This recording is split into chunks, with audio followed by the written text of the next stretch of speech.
Ladies and gentlemen, welcome to the vetcast 2.1. We had a little bit of technical difficulties a little bit earlier on, but this is now, we're going to get into a little bit of the backstory of the Angry Wrestling Vet.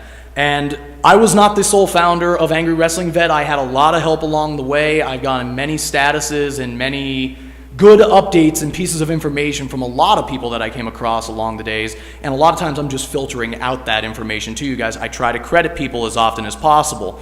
But in the very beginning days, when we were very secretive about who the Angry Wrestling Vet was, there was really and truly two people that I would say were most responsible for coming up with most of the statuses. With that being said, we had a 3.5-man team, I'd say.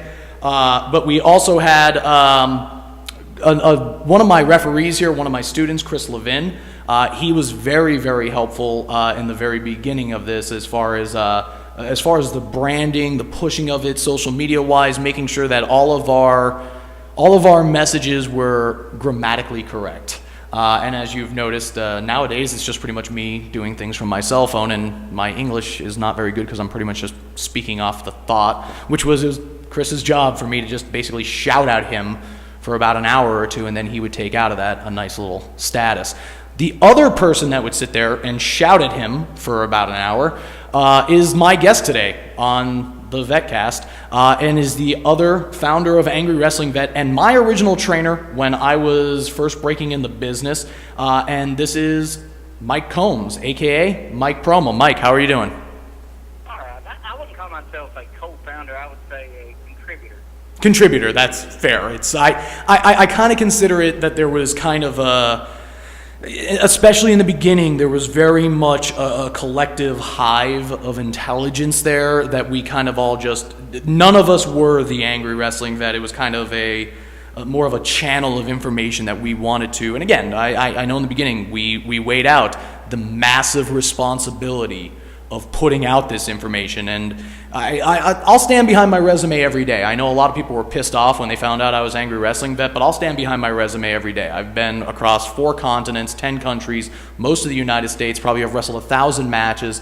I was a head trainer of the Wild Samoan Training Center for nearly a decade. Beyond training Mickey Rourke for the wrestler, which is my most famous wrestler that I've trained, I was able to take that career and transition it into a stunt career that I was able to do for, 6-7 years now. So I mean, the businesses are very much alike, and I really hope that when I'm putting out these statuses, people could see the influence of the stunt and movie business in all the words that I'm saying, because we are no longer in the wrestling business, we are in the entertainment business, and that's, me and Mike will definitely dig into that some more, but I really want to get to the original days of Angry Wrestling Vet. But before we get to that, I want to, again, kind of give a little background about Mike, because when I first started off, I don't like talking about this that often, but I was a backyarder. It was definitely one of the only 2 regrets I'd say I've had in my life and career. And anybody that ever does it, stop doing it right now. Find a training center. There's a lot of cheap places out there where you can go and get a great education for not a lot of money. Don't hurt yourselves playing in a backyard. But Mike basically took me in from being a backyard idiot, with another one of my backyard idiot friends, Brian Dorshevsky. And he originally trained Brian Dorshevsky, who was one of my best friends at the time. And me and him were always like, we're going to go take this wrestling business by storm. And me and him were going to be tag teams and all these other sort of things. But as we evolved, he was Brian's original trainer, and Brian brought me down to Tennessee and said, dude, you want to be a pro wrestler, you got to take this business seriously, and you got to be trained properly. Nobody self-trains themselves, even though there's guys in the business that have self-trained themselves. That's bullshit, and let me tell you how much wrong information I've got by trying to just go, I'll figure it out on my own. That's a horrible... You've already stated some wrong information. Yeah, absolutely. I did not train Brian Dorshevsky. Oh, you didn't? A couple of guys that had a hand in my original training. John Noble, Eddie Browning, Killer Kurt, and a guy named Russell the Love Muscle, who'd actually been to a couple of Shawn Michaels seminars, actually trained Brian, not me. Okay. And what was Vic the Bruiser's role in all of that? He was like the main star of the company that Ryan was working for, and I guess you could say he was the locker room leader. But he was just the paid performer more or less. Yeah, I wasn't a big fan of Vic, but we'll get on that topic another day. But Let's do it today. but Brian and you both, several nights when I came down, Brian was kind enough to bring me down to Tennessee with you guys, and you opened your home to me, something that isn't really when a promoter or another worker opens their home to you, it's a tremendous level of trust, and beyond that, it's Mike never knew me. Mike just was going on the word from Brian Dorshevsky about, hey, I'm bringing my buddy down to come train. We'll train him a little bit down here, and we'll get him into some matches. Mike knew what he was doing. So I'm sorry, Mike. So let me get back to you here. No, I'm just listening to your story. Yeah, I think I really want to again with the psychology and the way in depth you've gone into so many stories with me. I remember one of the best lines, and I know I backed God long before Angry Wrestling Vet. I used to actually take this down to the Wild Samoan Training Center when I was a trainer there. Mike did a big write-up back on, I want to say it was my old MySpace or some shit, about the psychology of the international and the psychology of a headlock. And it's shit that a lot of these kids nowadays don't even think about. They just do a headlock, and they don't think about that in the sport of amateur wrestling, the real sport of wrestling. A headlock's a fucking finisher. I was a above average amateur wrestler. I had scholarships. I was a district champion, Keystone State Games winner. I was a solid amateur wrestler. A headlock it was a move I won a lot of matches with. So I think in pro wrestling, it's such an underplayed move. And it's something that, again, when I'm drilling it, at the time in 1999, when I'm just doing headlock takeovers, you didn't think about anything other than the mechanics of it. And Mike was somebody that really helped me open my mind to the why of what you were doing. And Mike, do you want to go into any of that story? Because that's a hell of a great tale. Well, let me speak to the irony of the headlock. If you ask any 5 wrestlers, about the psychology of wrestling, they're going to tell you about working the left and all this other bullshit. And they talk about the respect for the business, which is a segue to something we're going to talk about later. But if you don't have respect for the very basic moves, the very basic tenements of what you do, how can you say you have respect for it as a whole? Absolutely. A headlock, if applied correctly, is almost the equivalent of a sleeper. It's a blood choke. Absolutely. It's blood off to the brain. Therefore, you're disoriented and such. And most people just completely underplay the importance of a headlock, which is actually a wear down move to where you can actually go for bigger moves. It's the first step on a journey. I agree with every moment of that. And again, I know when I was down there, you didn't end the story with just the headlock. Again, you explained every bit of again, with the international spot. One of it always starts off, headlock, grab it, shoot the guy off. Like it is. What's that? Why that actually works, why it's set up like it is, because, wrestling, when done with respect to tradition and such, there's a reason for everything that happens. Absolutely. It just didn't occur because someone said, oh, well, I want to sell it like this. I agree 100%. And I know in one of the write-ups, and I think I've actually shared it on the vet at some point, but just to give a quick breakdown of it, because I still absolutely, when I teach my students today about the international, I still use the Mike promo explanation, which was very much, you have a man grabbing around your neck and squeezing as hard as he can in a real fight for about 5 seconds. You're going to start having some real problems.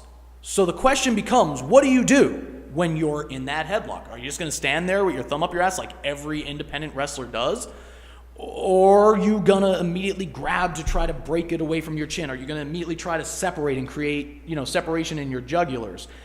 What is the meaning behind of your body language in comparison to him?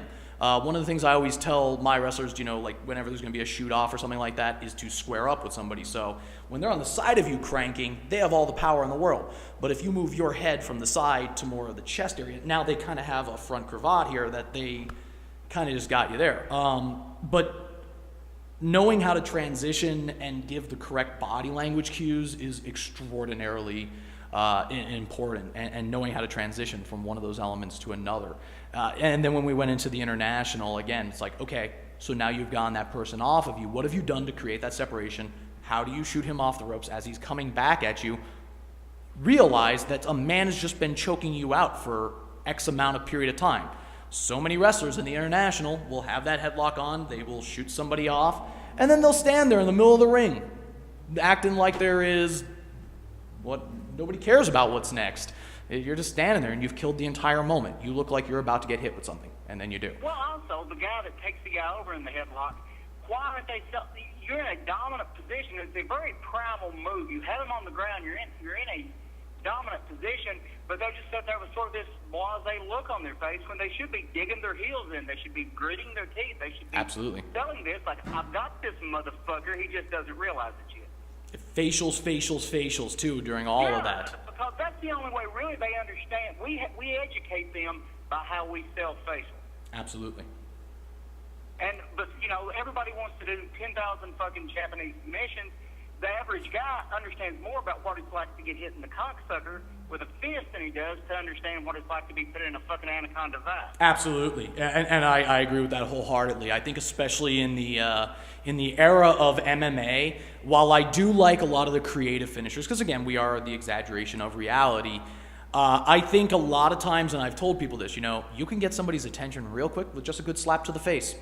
Just one good punch to the face that you threw really well and that your opponent sold really well will get you so much more attention with that crowd than all of this flash and bang that these kids think about today. And there's a way to tell a story with a punch. Sorry, go ahead, Mike, sorry. Have you ever been walking through an airport and hear two Japanese people speaking to each other? Yeah. Sure. Do you find it interesting, but are you going to stand there and listen to them for any amount of time? No. No, because you can't fucking, there's a conversation going on. You may be able, if you can catch anger if they sell it facially, but you don't understand the fucking conversation. That was So if there, by any perfect emotion, analogy. Conversations made by facial contortions, and that's gone, and you're not going to fucking sit there for very long and listen to a conversation you don't fucking understand. No, and I know we've done the status on it about, I've used, when you said Japanese, I've used Spanish. I've taken a couple years of Spanish in high school, and when I have some Spanish students, and I hear them talking to each other, I get bits and pieces out of what they're saying. The same way a generalist pro wrestling fan understands clothesline, punch, headbutt, kick, drop kick or something like that. But outside of those major pieces of the language that I understand, anything else that you're speaking, you're only speaking to the people that speak that language. And the problem with, I think, most pro wrestlers, and especially independent wrestlers, is they get so sucked into their tiny little bubbles, and they go after such niche genre audience marketed fans. Like super indie fans are such a small part of the audience. It's like saying you're just going to be a lucha wrestler because that's all you're ever going to want to appeal to. I think the thing that was always nice about WWE is that you always had a nice hybrid blend of styles, and you're only appealing to the people that understand that language. You're only appealing to other wrestlers, and you're marking out for yourself because, look, I was able to say all these really big words really fast. Yeah. I got it. I knew what I was saying. The other boys in the back knew what I was saying. I'm awesome. They think I'm awesome. And then those boys go back and tell some of their friends, who their friends don't speak Carney.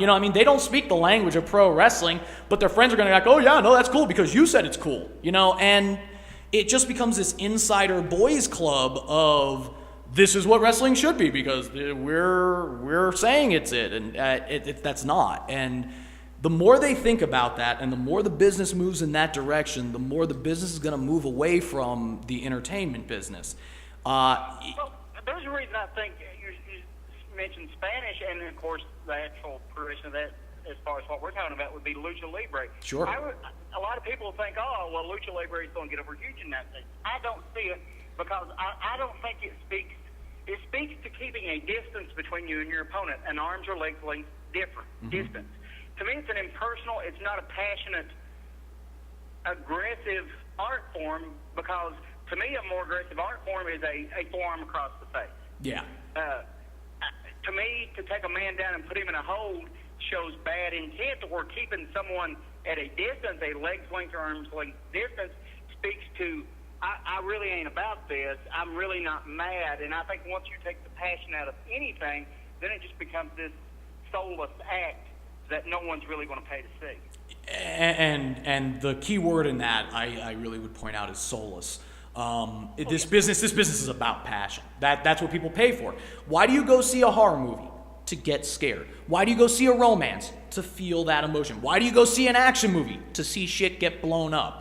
There is a specific emotion people go to see these brands of entertainment to see. And I'm not saying lucha, like, look, lucha, I want to see fucking people flip around and do that cool shit. But I don't want to see it every match. I don't want to see it every day. And they do have their audience that loves to watch it. I'm just not one of them. You watch lucha to see shit that you can't do. You watch wrestling to feel emotion that you can associate with. Absolutely, because you can get involved in that. If this was me in this situation, I'd be fighting. And like, I know there's people that completely relate with Roman Reigns that are like, that'd be like what I was like if I was a pro wrestler. I'd be like, boom, and boom with the punching and all that shit. And the problem is, I think independent wrestlers don't take into the pure fucking stupidity of real wrestling fans. And I'm not saying wrestling fans. Let me delete that because I'm insulting wrestling fans.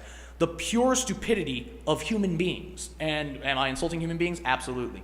The reason why we go to pay the money to go see pro wrestling, the reason why we go to see movies, the reason why we go to see all this is because we're stupid and we want to feel the emotions that those things are going to exploit out of us. So I mean, I think a lot of times, wrestlers, again, they get in their mind that I'm wrestling for the guys in the back or I'm wrestling for a small group of my friends, and then maybe that small group of my friends will spread and then I'll have a bigger group of friends that think they know what they're talking about. But the problem is it's these smart mark wrestlers, because I don't even, like smart mark workers that try to make something cool that in all reality is just piss poor psychology.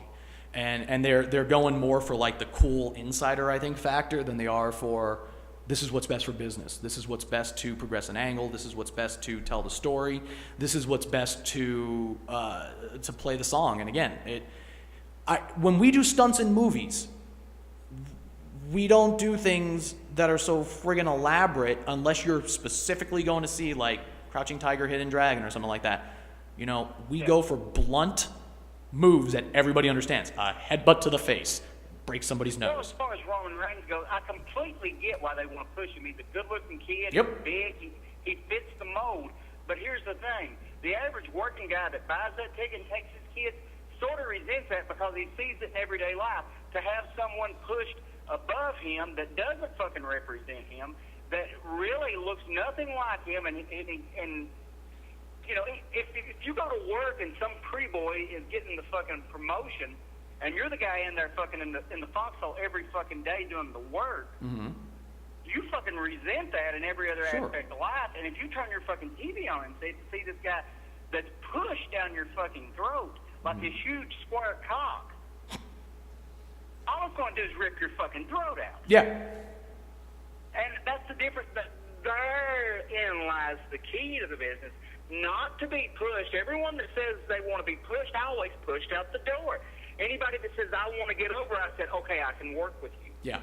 Let me get you over. It's not going to fucking happen quick. No. And that's the best thing to happen for it. Not that it's better for any fucking disease to stay in you a while before it makes itself apparent, because then it's too fucking late. Yep.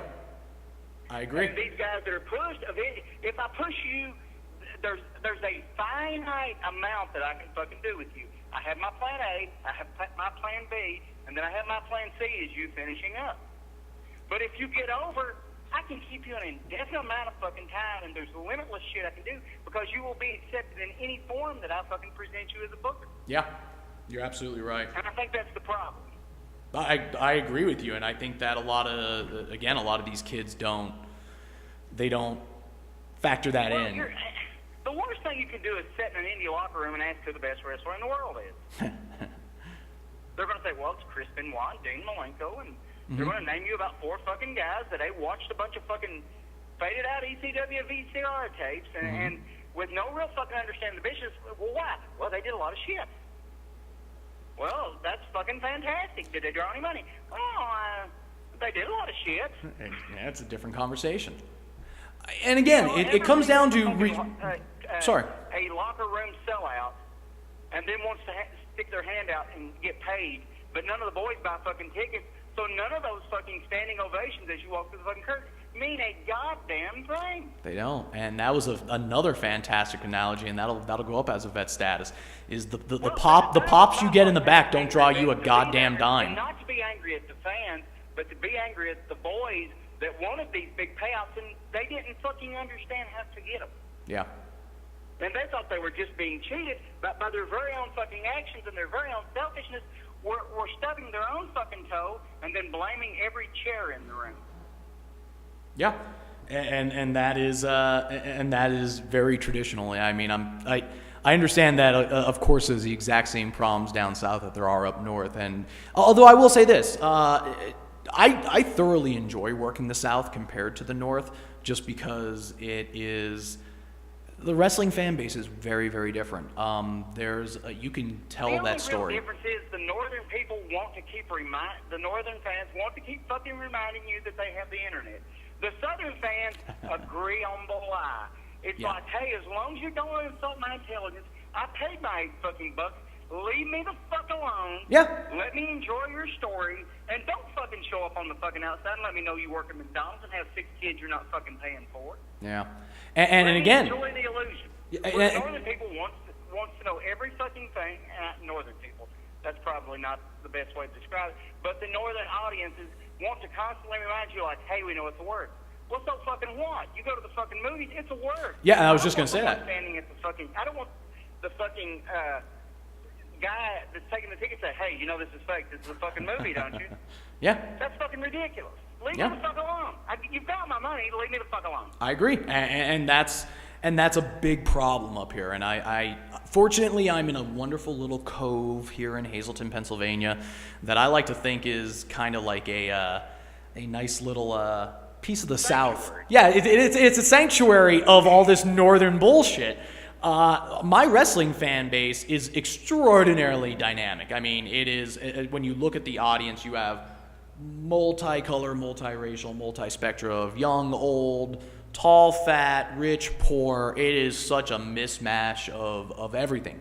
But the best part of it is, I don't think I have 3 fans here that are super indie fans. And I don't, while I have some wrestling on the show, because I do understand that I'm a primarily internet-based company, and I understand that I have to appeal to this super indie market as well, because I don't know if this is the way necessarily you booked your shows, but I mean, the way I've always tried to piece my shows together are, I'd like to give segments of each genre and category and emotion, and I don't have a lot of repeats on my show. Like, when we're talking about doing a lucha show, I don't have interest in doing any genre-specific show, and if I do, it's going to be a specialty show I only do once a year. I want to give a lucha match. I want to give a strong style match. I want to give a real good storytelling match with a lot of emotion that doesn't require a lot of spots, but just has a good dramatic story to it that brings the crowd on those highs and lows. I want to give it a women's match to give the mix up. I tag matches, and again, like, each match is meant to exploit a different emotion. Sorry, Mike, go ahead. Well, when we first originally met in Kentucky, I bought a promotion, and I actually got into business backwards. I actually was a gimmick salesman first. I sold licensed merchandise. Me and Dorshevsky bought the promotion, and then I worked my way back to actually working was the last thing I did, not the first. Yeah. So not that this is the proper way. It's not, and it makes you a complete fucking mark, because I probably spent $12,000 to what most people have paid $3,000 for. And there's another thing about training. Most of the people that fucking say, I was trained by this guy, it's just a resume builder. What you may as well say is, this is the guy that took my money. Yeah. When you start claiming training. Most of the guys that trained me, and I will forever be in their fucking debt. John Noble, Eddie Browning taught me to bump. Killer Kurt, driving from town to town, trained me in the business. Yeah. Trained me in the art of the sale, trained me in the art of the work, trained me in the subculture, which I've always been fascinated with, just the subculture of the business. And everyone else I ever worked on any show I watched, trained me. Absolutely. I was talked about by some guys. I was trained by everyone else I ever met in the business. And that's the fucking truth. No matter who's told is stepson, and that's the way I hope anyone that I had a hand in looked at it. I know a lot of people credit me for a lot of shit, but at the end of the fucking day, I hope that I presented a mindscape for them to fucking explore and say, man, there's so fucking much more to this than just bumping. And that I think is the thing that I really try to credit you. There's a few people in my life that I really try to give a real big prop to. The Wild Samoan Training Center, at the end of the day, taught me how to be a wrestler. They taught me how to bump. They taught me, I don't even want to say they taught me how to sell, because I think selling was something that I developed from really studying a lot of tape.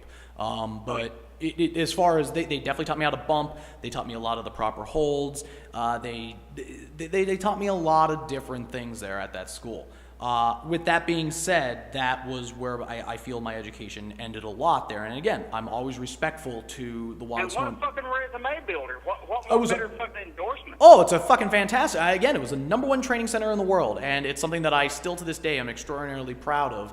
I'll still tout it as the #1 training center in the world, just because I came from there. And if I say anything else about it, I'm just discrediting myself. So again, in my mind, one of the top 4 fucking growing tag teams of all time. Yeah, you could definitely argue this, especially when you're talking generationally. How many tag teams went back for 2 different runs in fucking WWE as champions? Yeah, and again, it was a very different time back then, but they made Vince Sr. a lot of money at a time when it was really important to make Vince Sr. money, because if those guys weren't making Vince the money, WWE doesn't exist the way it is today. So I mean, this is a great segue. This is a great segue about respect to the business, and this is really perfect. I just got a sign over there. It said 30 minutes in. That's fantastic. You guys are fucking great over there. I give you guys raises. I pay them 30 minutes in, we've done shot the shit for 30 minutes. We have fucking shot the shit for 30 minutes in, brother. And we were worried we weren't going to have enough fucking content. No. Again, we've barely skinned the surface. I haven't talked about any of our original shit with Angry Wrestling, but we're going to have you on for many more things here, because this is exactly... I'll tell you what, the kids at home, I hope, are getting an education. That's really the thing that I care about. But let's get to the 30-minute point, because I said I wanted to talk at least a half an hour on this. Okay. And while I give, and I want to end it with just by saying this, I give much credit to the Wild Samoan Training Center for all of the foundation between Samu, Rikishi, Off of the Wild Samoan, were, I would say, the 3 most contributing factors to my success in the professional wrestling business. Samu was responsible for getting me to Japan, Korea, Guam, Okinawa, Hawaii, and an assortment of other states in the United States on various bookings that he helped me out with. Pops definitely, obviously, is the kingpin of that, and I will get back to Pops in a second, because I want to talk about the respect in the business. And Rikishi, actually at a time when I was really kind of in trouble with some of the family, really probably the most prolific lineage in the business. Yeah.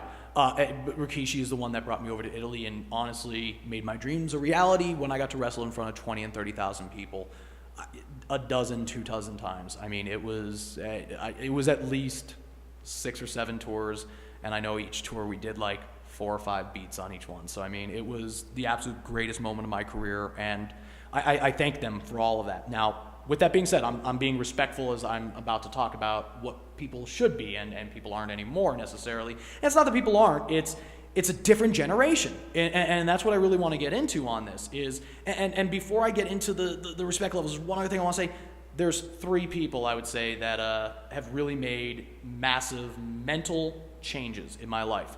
Mike Promo is one of them. And when you were talking about somebody that took you on the road and really opened your mind to the business and almost in some ways opened your mind to life. I'm going to talk about 2. He opened my mind that wrestling psychology is human psychology. Correct. That applies to every facet of your life. Yes, and that is the lesson that you told me. And that was the lesson that really made me, because the thing that we always use the comparison, and I mean, if you're a good booker, you understand that pro wrestling is a microcosm of life. It's always a reflective nature of what is actually going on in the real world. I didn't get that at 18 and 19. You don't get that at that age.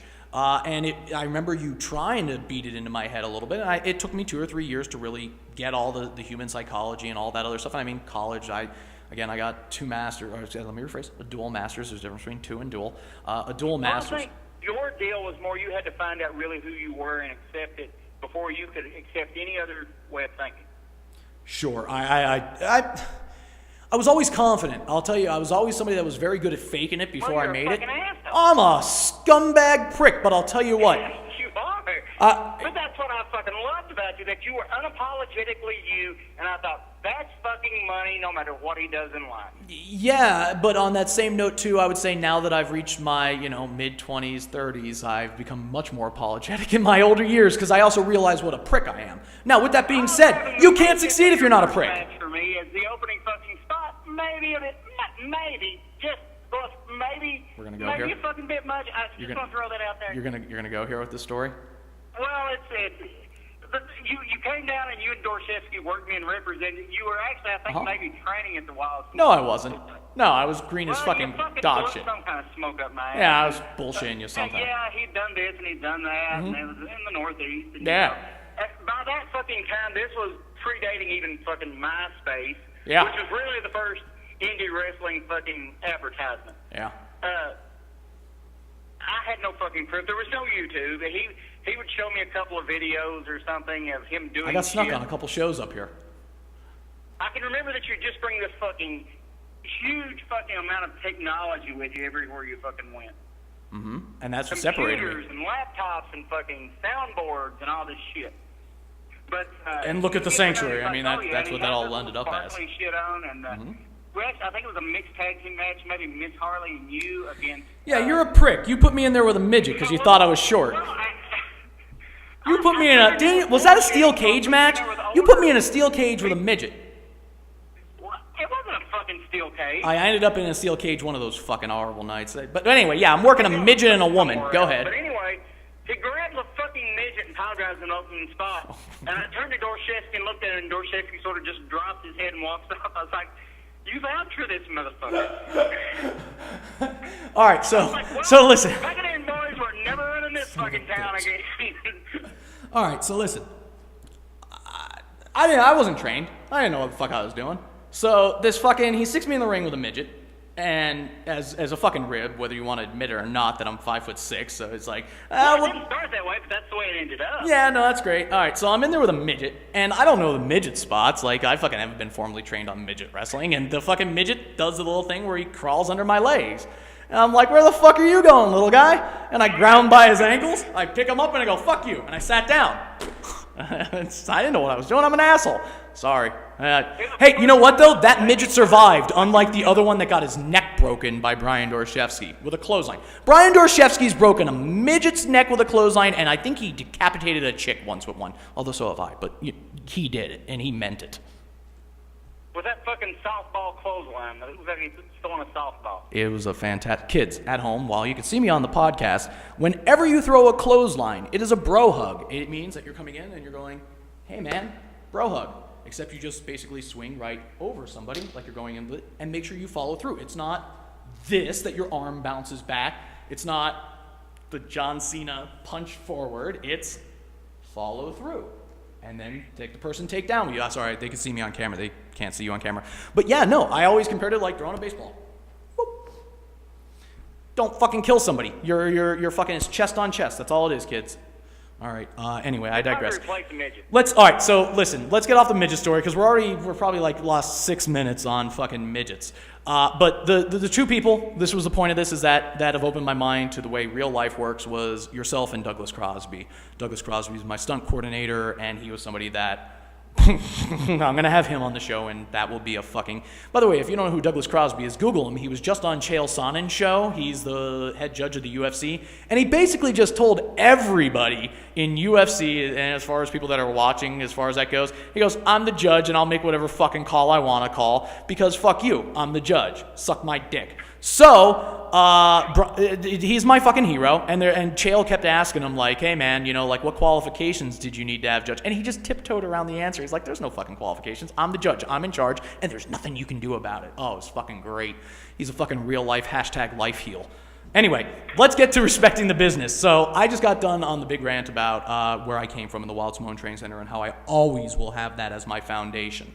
As far as the topic of today's show, which is truly about respect, and respect the way the business was when I really broke in, and before that, I mean, honestly, I wouldn't have survived in the business in the 1970s and 80s for two reasons. One, I'm a midget.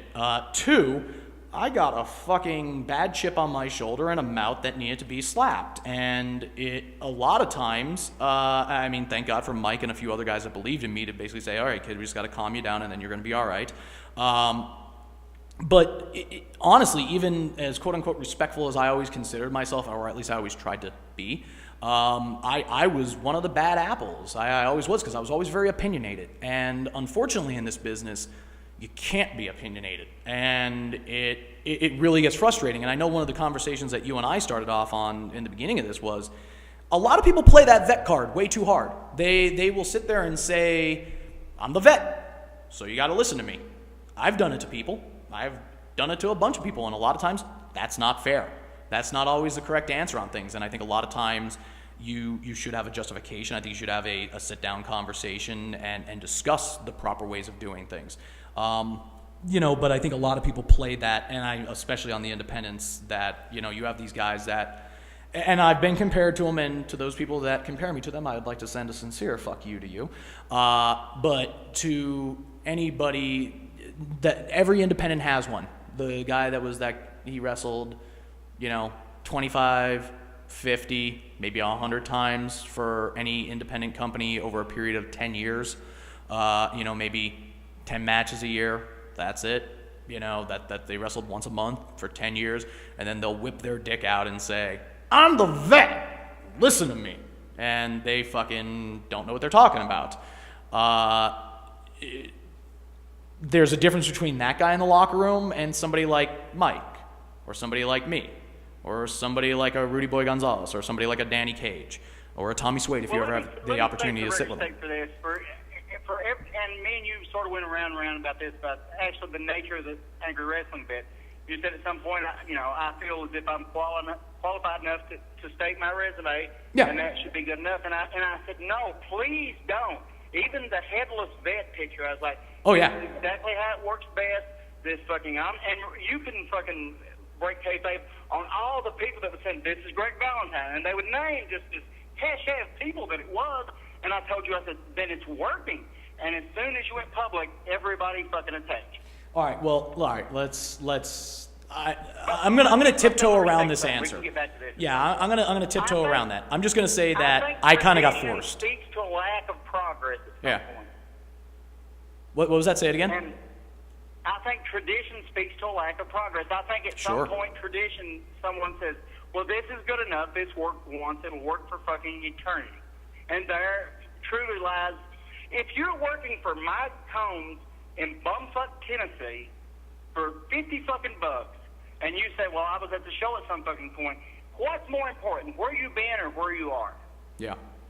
Yeah, it's and that's not to discount anyone, but I think... Well, I think at some point, though, too, are you going to sit there and say to Hogan, now that he's not anywhere, he's not actively wrestling? No, absolutely fucking not, but everything in perspective. Yeah. Everything in perspective. A goldfish, one of those big bug-eyed fucking goldfish, is probably the king of his fucking tank. You throw him in the ocean, he'll last about fucking, 30 seconds? Yeah. No, and again, that's... These fucking guys that sit here fucking smoking their cigarettes, sitting back there about back in the fucking day, I was wrestling at the top of the card, and I'm not saying there's not something can be learned from people, even if it's at worst case scenario, bad example. But I think you should, as a worker, take everything into fucking consideration, and then start bullshitting out what just feels like bullshit, because most of the time it is. Most of these guys fucking, that respect thing is used too fucking much to keep certain people in power. I agree. Sorry, Atu just texted me saying, do we have audio in there, guys? We're still good? All right, I just got a text from Atu saying that we have some audio issue on the vetcast. Message him, tell him that that's okay. Sorry, I'm juggling the different pieces of tech. I'm sorry. No, you're fine. I'm here juggling technology, and that, unfortunately, it's I see the flaws in my system here for this podcast, and each one will get a little bit better. The same way the Sanctuary shows have been getting better. But I don't want to get too far off track with that. I want to stay on the topic of again, the the quote-unquote respect level, and I mean, I think we made a pretty good painting of that. Not everybody deserves to be called a vet. And I think one of the things that you and I had the discussion of when everyone deserves 100% respect right from the get-go. Fact. And they start fucking chewing and eating away at it at some point. They start, by their own fucking conversation, start eating away at the respect that they're due. Well, that's, to be very honest, that's, as a college professor, that's pretty much the way I do all my college classes. I tell everybody at the very beginning of the semester, every one of you have 100 right now. Anything that goes on after this, that as far as that you screw up something on your own, that takes away from your points that you are having right now. But you don't got to work your way to the top. You're at the top right now. The only thing that's going to happen is you're going to go down from here. It's as good as it's going to fucking get right from the get-go. Yeah, and every one of my students knows the score with me. So I mean, I agree with you 100% that it's, and I can say with my two or three most recent students, as far as back as 2012, something that I always tried to do was treat them with an equal amount of respect. And while I did play vet cards at times, which I think at times you have to when you're training students, for the most part, I always welcomed an open conversation. I always tried to say, well, what is it that you don't understand about this piece of psychology, or what is it that you don't understand about my point that I'm trying to make here? And I always did welcome an open debate. Again, with certain points, there'd be certain things I'd be saying, well, I got to put the foot down on this one just because it doesn't make sense psychology-wise, or it's not going to work for you because of X, Y, and Z. And a lot of times, I just let people go out there and hang themselves. And I've had students, fly from the coop that have went out and hung themselves. And it's sad when it happens, but it does. And you can only protect people so much. But as far as staying on, you should only protect people so much. Absolutely, yeah, absolutely. And I am guilty, 100% of it, of overextending my protection to some people, and it just didn't, it bit me in the ass in the long run. But as far as the respect levels go, I really want to address just generationally why I feel it's different now than it was then. And the comparison, I know I've made it on Angry Wrestling Vet, but I think one of the reasons why I'm doing the VetCast is honestly to elaborate on a lot of the statuses that I put out there, because a lot of people, I'm not going to sit there all day typing my responses. I just don't got time for that. But I think some people want extra explanation. I've lost my train of thought. Excuse me for a second, Mike. Generationally. Generationally. When we grew up, we had cartoons on a Saturday morning. When I would say a generation after us grew up, they had Cartoon Network. This generation of kids are coming up that they have instant, any movie, cartoon, or anything they want instantaneously on demand. Now, this is Pavlovian. This is literally a programming flaw now in society. We had to have discipline to wait till Saturday morning to watch that cartoon. We worked, we had to go outside, we weren't attached to cell phones, we were not attached to anything. We lived life tech-free. It was kind of nice. And the next generation came in, and all of a sudden we had cable TV, and when they wanted to watch cartoons, parents just left the Cartoon Network on and let the kids be raised by cartoons. And it was this discipline gap, I think, that really happened there. And then we have the current generation that has everything just on demand, who don't have to wait for anything. We were just discussing in one of my emerging technologies classes that we have children now that know how to make a picture on an iPhone screen bigger by just zooming in. They know how to unlock an iPhone screen. They know how to work all kinds of things. They're 3 years old. They know how to work this technology, but they don't know how to talk yet. This is a completely different generation and a completely different mindset than I think anything that we can truly try to understand or try to program through the same traditional methods that you and I came up with. Particularly things like like in my generation, and Vic tried doing it to me. You fuck around, you got the shit beat out of you. I remember Vic the Bruiser tried being the shit out of me, and there's... And you show the respect by not fighting back. And I did. No, and I took a beating. He trio-woed me, and he chopped my stomach until it was red and it was bleeding. It was fucking... And what did I tell you when coming back? What's that? And what did I tell you coming back? What did you tell me coming back? I think I remember, but I want to hear it. Well, when you came back, I was like, why did you fucking let that happen? You said, out of respect. I said, do you think it made him respect you? And you said, no. I said, well, there you go. Yeah. And actually, I would say, and this is not to discredit Mike at all, one of the things I actually think that kind of earned me respect down there is that you were known as a shooter down there. I mean, you were the guy that would stretch every motherfucker out. Am I correct? Well, pretty much. And here's the fucking truth about it. I had some amateur, but they looked at me, and this guy that was just in the business was fucking scarred up and shit, teeth and shit, and they thought, I can probably whip this guy's ass, but I don't know what I want to fucking pay the physical price it's going to fucking take, because he seems fucking committed to this fucking act of violence we're about to fucking encroach on. Yeah. And most motherfuckers this day and time, the millennials, they don't like to be hollered at. Their moms went to school when they got jumped on. They're a fucking culture of pussies that's never been in a fight, so how can they fucking simulate one? And that's absolutely... I think you actually said one of the wrestling vet statuses I know came from you was talking about you have bookers writing about sex with girls and stuff like that. You have virgin bookers writing about storylines about sex and love. And it was just a perfect analogy to how can you try to tell that story if you have no actual experience in it. And again, it's... be fucking crude here.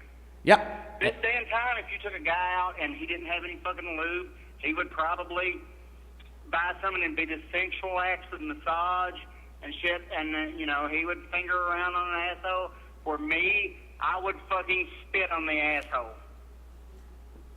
Because, to me, that speaks to passion, this primal fucking drive. I'm not going to wait right here while I go get some lube. No, I'm going to fucking spit on my asshole. And people are like, God damn, he spit on my asshole. That's so we're fucking hot.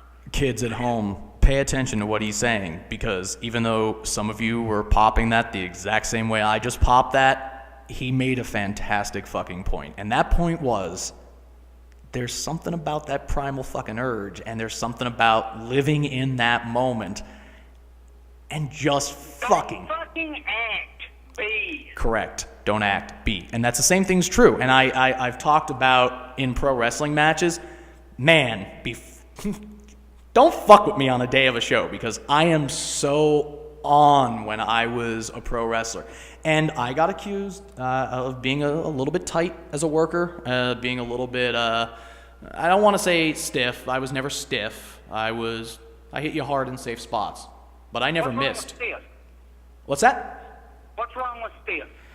There's a difference between stiff and snug. Has anybody ever been properly fucked with a flaccid dick? Kids, another fantastic... I just got the 45-second or the 45-minute Iggy. That was another fantastic analogy. Kids, you can't get fucked with a limp dick. Go ahead. You can do two things with an audience. You can fuck them and get your nut, and not worry about ever being invited back for that second fucking teeth. Or you can make love to them and hope you hit that shit right, and always be welcome back. Kids, these are analogies by a genius. I hope that you're taking all of this in. Every one of these are future bet statuses, so take them in. And it is a sexual act. It is. I was just literally in the room talking to my intern about how the psychology of every fucking thing in life, and I love how the respect conversation went to this, but I'm gonna fucking do it here anyway, how the psychology of pro wrestling, the psychology of movies, the psychology of music, the psychology of everything comes off of fucking or jerking off, whichever way you want to look at it. And that is... Or fighting, yeah. Starts off hot, has its highs and lows, ends with a climax. Any fucking story down to these three things, it's money. Food, sex, or fighting. If you can fucking satisfy some emotional element of any three of those fucking things, then you're going to fucking make money. Yeah, absolutely. And it's something that I hope all these... Again, I'm going to share the shit out of this and hope that some kids actually pay attention and listen for the hour. We got 15 minutes left on the topic, so I want to kind of stay on the topic of just in general respect. Hey, you started about fucking and spitting on an ass. No, I know. No, wait, I actually think you're the one that talked about spitting on an ass, but we'll keep moving forward on this one. Asshole. That's no good just to spit on the ass. Gosh, he fucking makes a good point. Spitting on an asshole, passion. Spitting on an ass, sort of degrades. That's just fucking disrespectful. So, We'll get into the perfect sexual act, too. I don't want to tell it today. We'll save that. Sorry? The perfect sexual act is sand penetration. Once you penetrate it, it's over. It's either the best or the fucking worst. Ladies and gentlemen, Mike Promo. Ladies and gentlemen, Mike. I agree. Listen, everything Mike's saying is exactly correct, and I hope that you kids are at home or taking notes. On the topic of respect, and respect the asshole. The difference of respect. Again, and let me go back to the Wild Samoan comparison. Something that I think a lot of people, and I have another trainer here at the sanctuary. He's a very unofficial trainer because I think he just wants to keep that distance.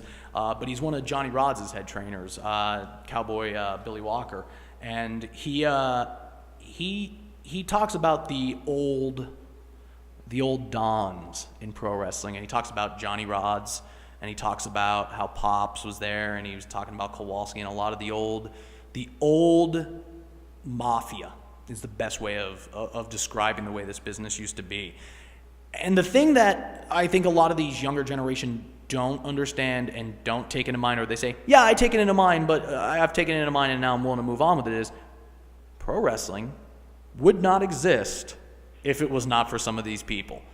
And if it was not for some of their generations and legacies that followed.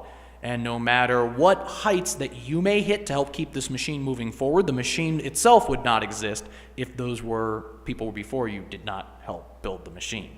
So go out, try to be your own star,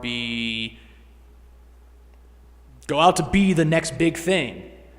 But holy shit, this business is built on a bedrock of respect.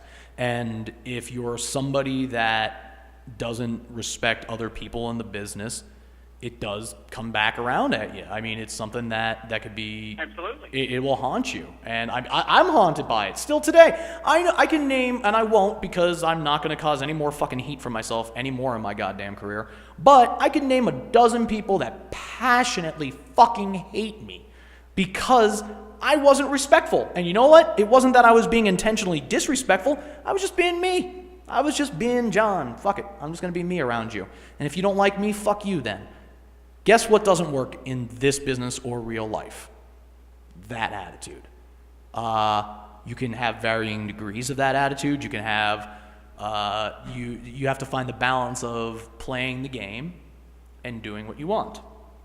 And I don't think I can name somebody.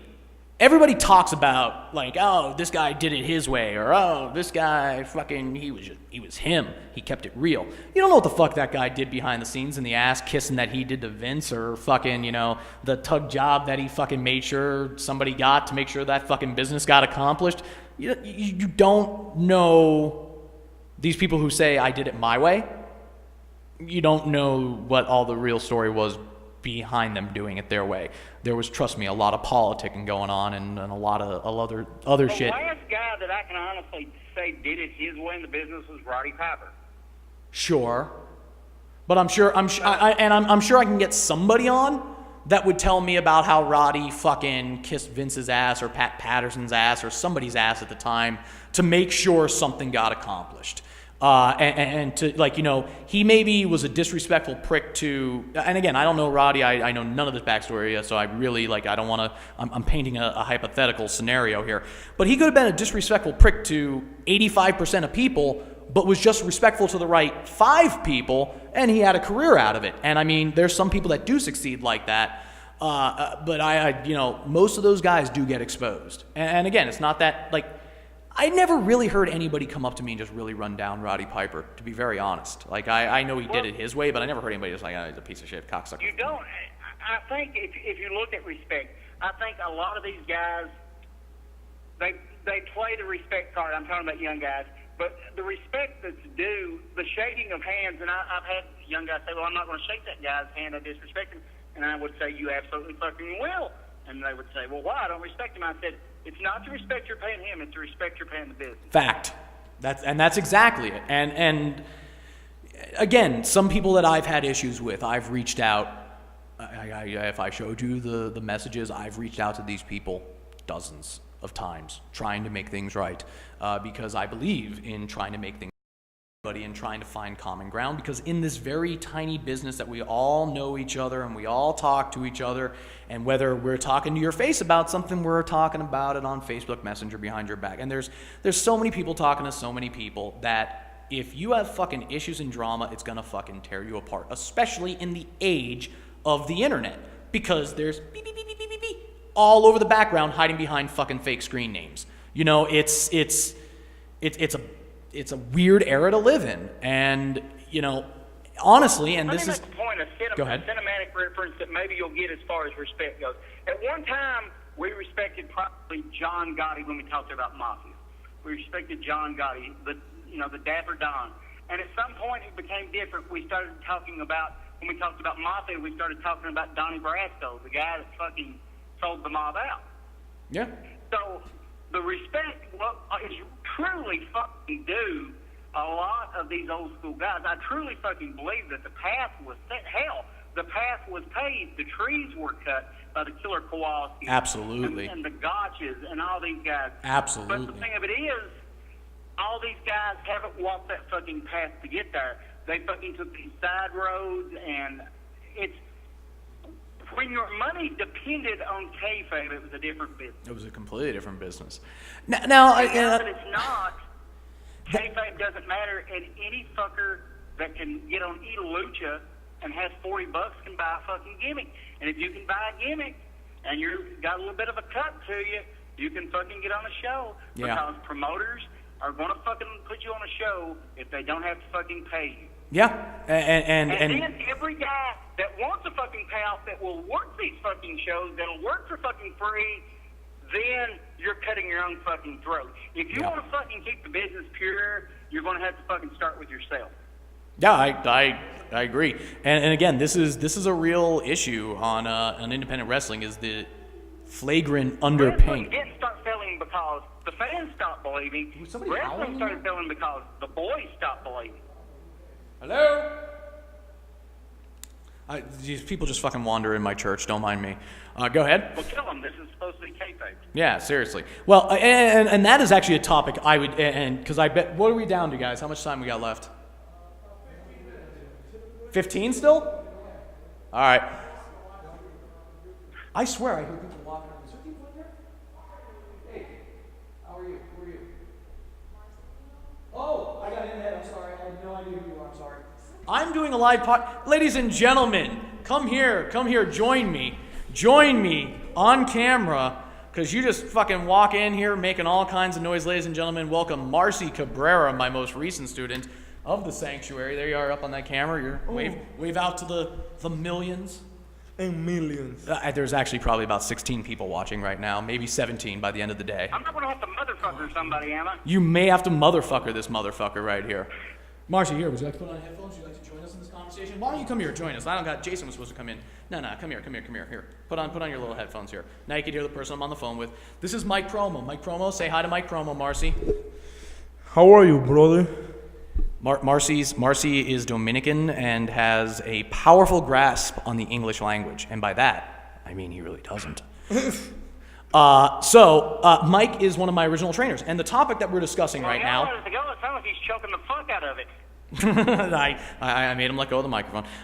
We were talking about respect in the business and the way generations ago it was a much more respectful business than this current generation is. Now, I will say this to any promoters out there. I would trust and bank my reputation on Marcy's being respectful to you guys. Marcy from day one has been one of the most respectful people that's ever come into my school. I think it's something that I'm sure was raised with you and that's how you were brought up. But he's an incredibly respectful student. However, you know you're not always the case. You've seen guys come in, I mean, you've been to other locker rooms, you've seen guys talking behind each other's backs.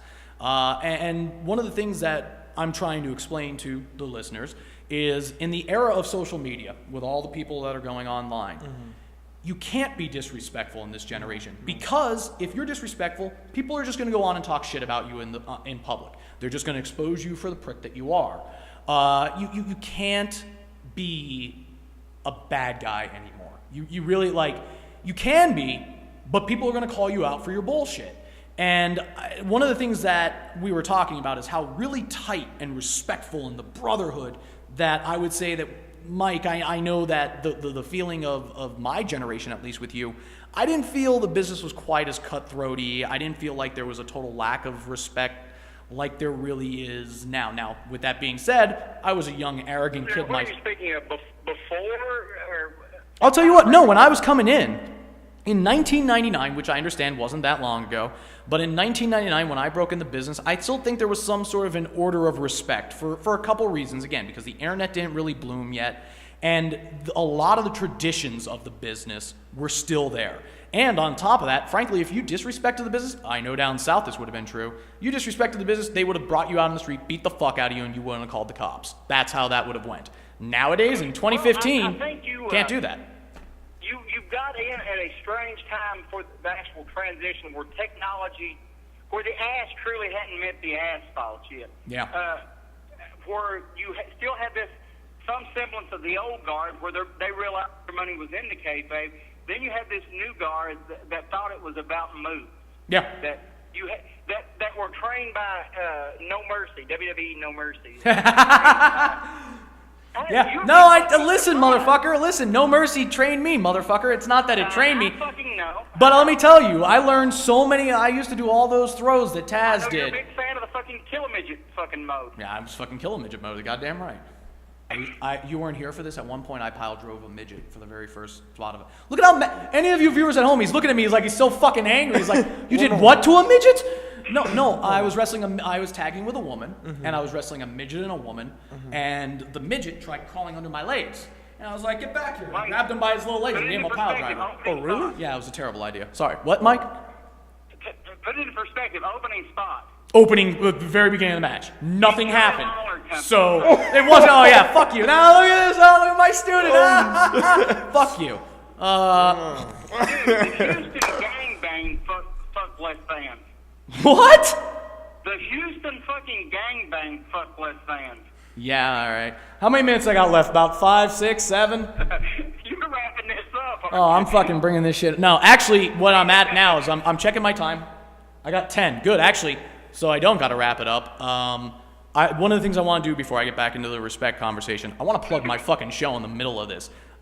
We have a sanctuary show coming up next 1 week today. Sunday. Every Sunday I'm gonna try doing podcasts. Whether I actually pull that off or not, who knows? Next Sunday, I'm probably gonna do a very short podcast, like 10, 15 minutes. But then I'm taking it. I'm not going to be on it. you can fucking come on. I don't give a shit. I'm fine with that. But from there, we're going to go to a live concert here at the Sanctuary where we're going to be live broadcasting and we're going to have 2 separate streams. It's not all going to be continuous because I want to separate the Sanctuary Wrestling show from the Sanctuary pre-show. The pre-show, I will be doing a podcast around 5:15, around 5. Are you going to have someone in the band get attacked by a wrestler? Motherfucker, don't fuck up with my booking, man. I've actually Well, booked. fuck, I booked the don't get pre-show. it when someone's getting fucked up. No, nobody's getting hit in the band, but no, the pre-show's booked too. But thank you for fucking breaking kayfabe on the internet like we just fucking were talking about. Yeah, no, I have a script. Hey kids, pro wrestling scripted, and I've told Marcy he can have X amount of minutes in his match because I don't give about shit about kayfabe anymore. So anyway, and which will be another topic for another day that we talk about. Listen, if fucking Stone Cold Steve Austin, Vince McMahon, Triple H, Jericho, and John Cena are allowed to break down that fourth wall, I am no longer allowed to be criticized for knocking down that fourth wall anymore. I will shoot, and that's why I started the group for anybody who wants to be in on the very inside secrets of the Sanctuary. I've started a secret forum called 3DPW. You would have to private message me. It's basically going to be Angry Wrestling Vet only for insiders in the business. So, shh, don't tell. What? Hey. No, I didn't hear you. No, I know. Yeah, but anyway, yeah, no. As far as the pre-show and all that shit, man, I have that all pre-scripted, and the fucking even the show itself, I have everything broken down into its segments and its minutes now, the way it should be.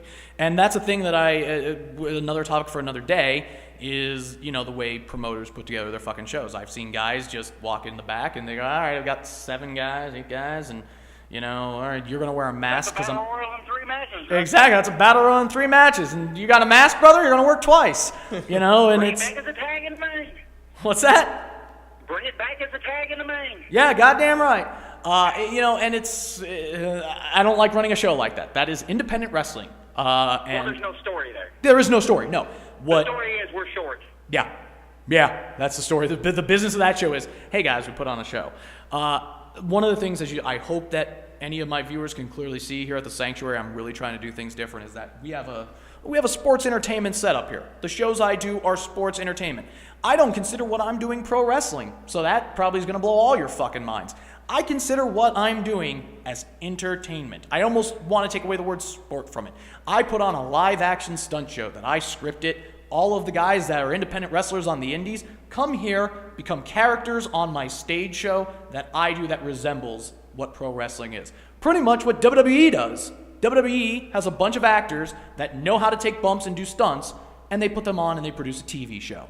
If you are an independent wrestling promoter in the year 2015 and you're still just trying to put on 8 matches on a show that have no rhyme or reason and it's just a fucking pro wrestling show that works down south, I guess, but if you're trying to be a legitimate brand that's going To me, just as a caveat I'll throw in there, the difference between sports entertainment to me and pro wrestling is merchandising. Sure. Absolutely. And everybody that's here at the Sanctuary, every one of my students that I've ever went through, I try creating brands. I know I've talked to Marcy and several other wrestlers about color psychology and the matching the right color gear with your brand and what the emotion is that you're trying to sell. I think a coloring book can be fucking art if you got the right guy doing the coloring. Absolutely. Yeah, you're absolutely right. All right, so I still do pro wrestling. So I think I covered the topic of doing our show coming up. Oh, the big plug on that is we're having EC3 come in. I'm not telling you who he's wrestling because that'll be on the pre-show. But we have EC3 coming in, and we have Atu taking on Damian Gibbs, who was the #1 contender. Now you took on Atu. Yep, I went out. I can win, but You didn't win that one, did you? I don't. No, I lose. It was a bad day for you. It was. Yeah, it really was a bad day for me. But that's wrestling. What do you want? He's a God King. What are you gonna do against a God King, guys? God. You'll get another round of that, I'm sure, at some point. You're like, no time too soon, man. He's like, no, I'm done with Atu. 5 minutes, guys. 5 minutes. Oh, look at that! I got the bring home. Did you hear the nice little bring home on that?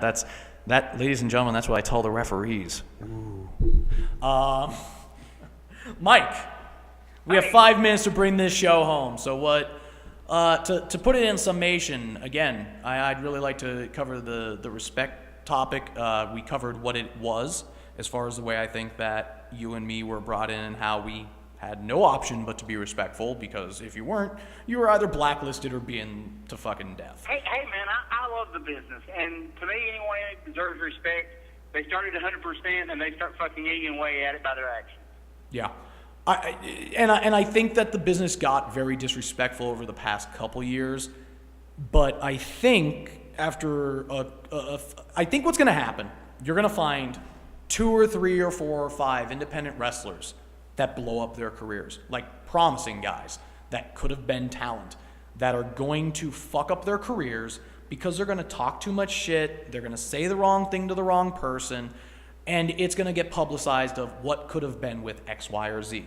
But too bad, because he was an asshole, and everybody sat back and said, well, that guy's an asshole, so nobody wants to use him, nobody wants to push him. Why do you want to put your money behind a brand when you, like, even if the brand is marketable? Do you want to put your money behind a brand that is going to misrepresent you in the long run? Well, if a guy is jumping from host to host in the hopes of making it, Yeah. and he's not getting by really, if he is famous by association, there's a word for that. There's something that jumps from host to host, and it's called a leech. Parasite, absolutely, yeah. And soon enough, it will fucking die. Yeah, and again, will like, lose until the you can sword, stand on your someone own will 2 put an feet. end to it. Yeah, and that again, that's a, and there's a lot of people. Well, I really if like, because I have a if feeling that someone people are fucks thinking my friends over, at some point, I'm gonna do everything I can to make sure that the guy that fucked my friends over is gonna pay a price. Oh, There'll be a absolutely. receipt somewhere. Oh, absolutely. I mean, that's and that's the only really nice thing I think of this business when we're talking about the respect is man, there's still an old boys club as far as that. There's a good old boys club still, and they're not dead yet. And there's a lot of Hall of Famers tied in with that. And there's, I know for a fact that if I was ever truly, totally disrespectful to Pops or anybody else in that family, I'm done in this business. And that's the way this business is.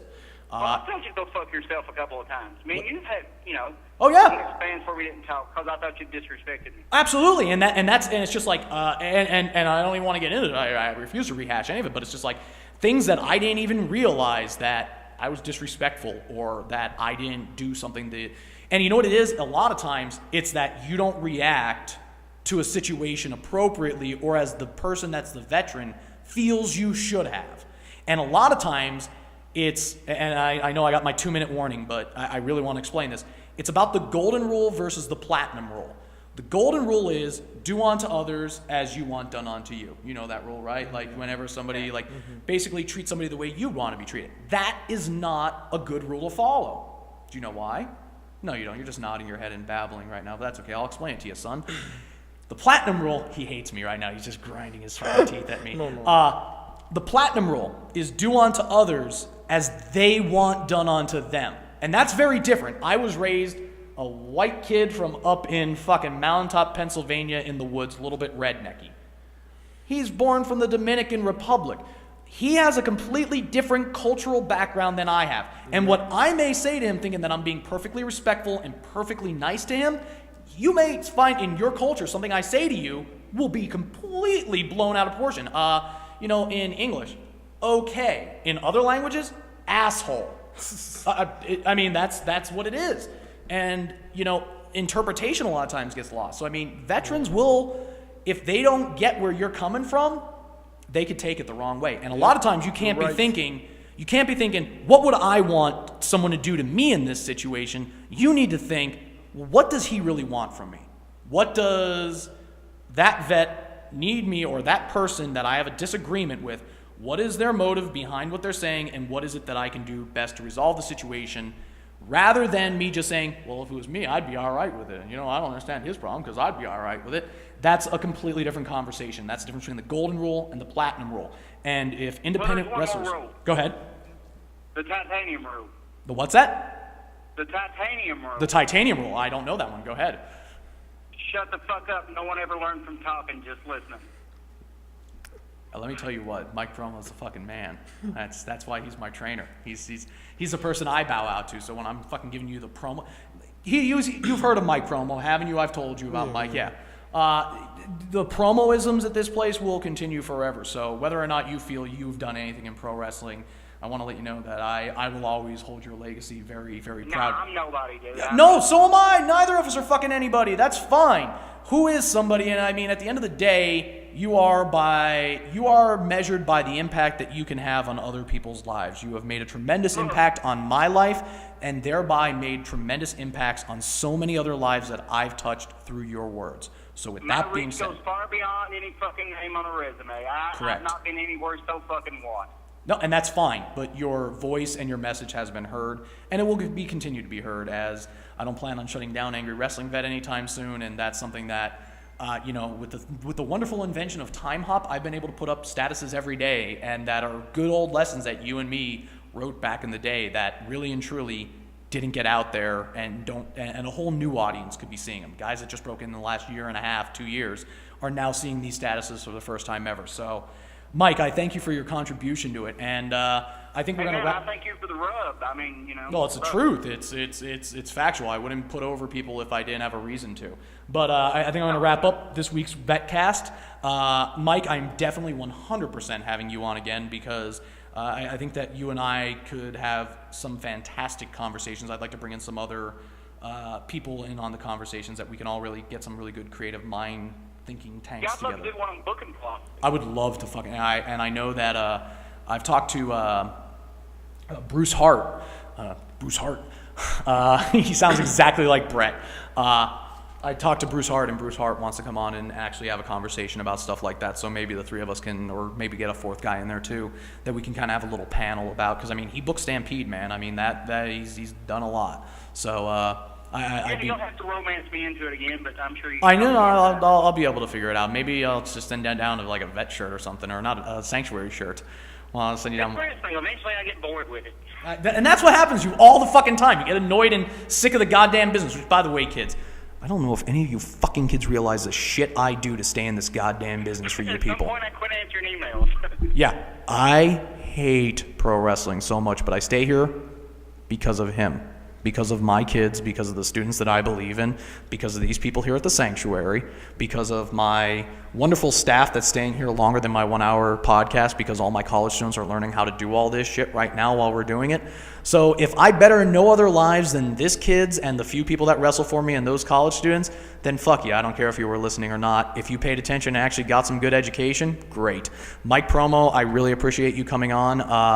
We have a show. Sitting on assholes, guys. Just keep spinning on the assholes. Spin on assholes. You missed that. Yeah. We have a sanctuary show, April 26th. It starts live streaming from here probably around 5:30. For about an hour, we will have a concert. At 7 o'clock, we will start the sanctuary show. From 7 o'clock till about 8:30, because I don't want to compete with the WWE pay-per-view for too long. We had an issue that we had to bump the show a little bit later this week. But this Sunday, tune in. And Marcy, do you have anything you want to say? I'll be live. I will have a match. So come see me. Yeah, come see him live. If you're from the local area, please come and see him, because I like actually having bodies in it. We had 75 people. This guy does need a podcast.